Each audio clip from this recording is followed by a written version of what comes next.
I'm putting my property up on the market and I want to post up security cameras so I know everything that's going on.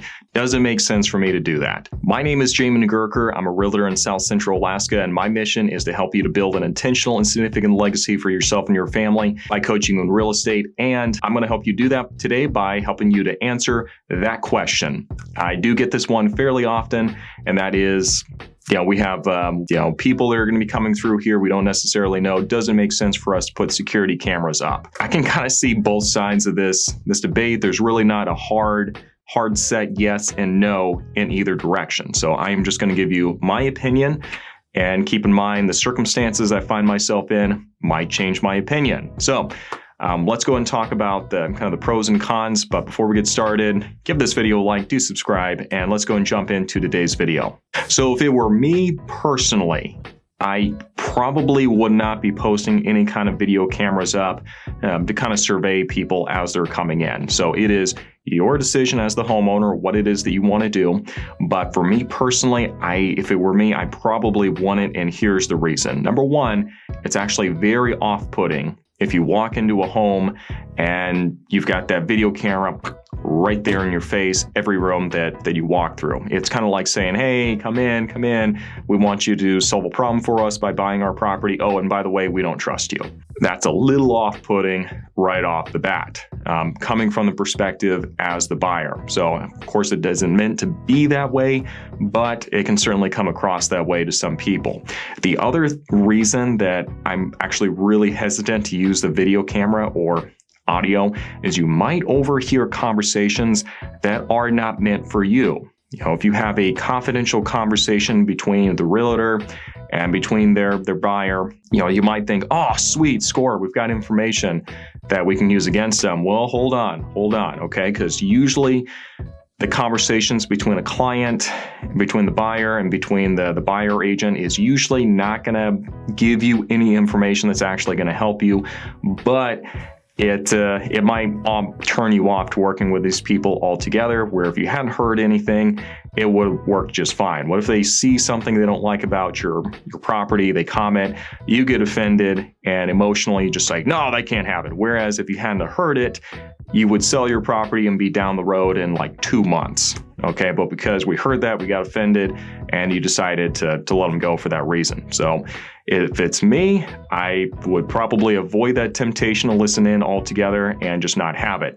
Another really big reason that I will probably never use a security camera when I'm showing the property is because of my risk of getting sued. Let me explain that real quick. I'm not really too worried about getting sued because of privacy this, privacy that. No, I am way more worried about running into issues with fair housing.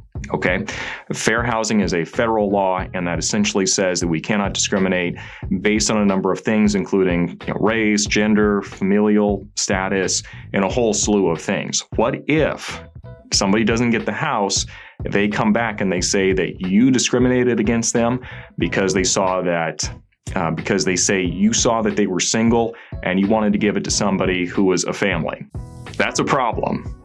Okay, that's an enormous amount of risk, and those fair housing lawsuits are not cheap. I've seen the numbers kind of fluctuate depending on how many offenses you have, but they can go from anywhere from $10,000 to about $60,000, and obviously I bet they could probably go higher just depending.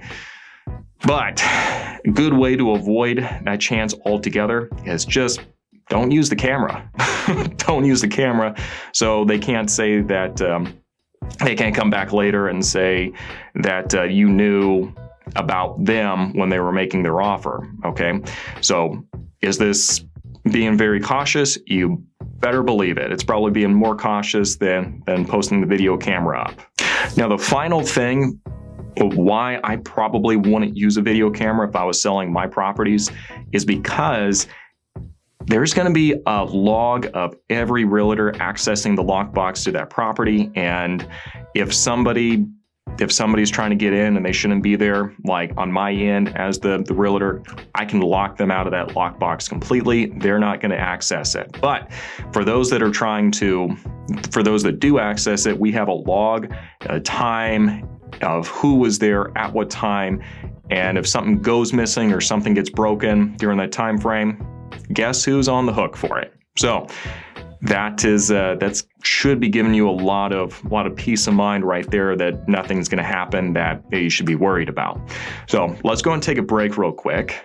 For those of you who've been watching for a little bit, you know I have a seller guide for those of you considering getting your properties on the market in the near future here.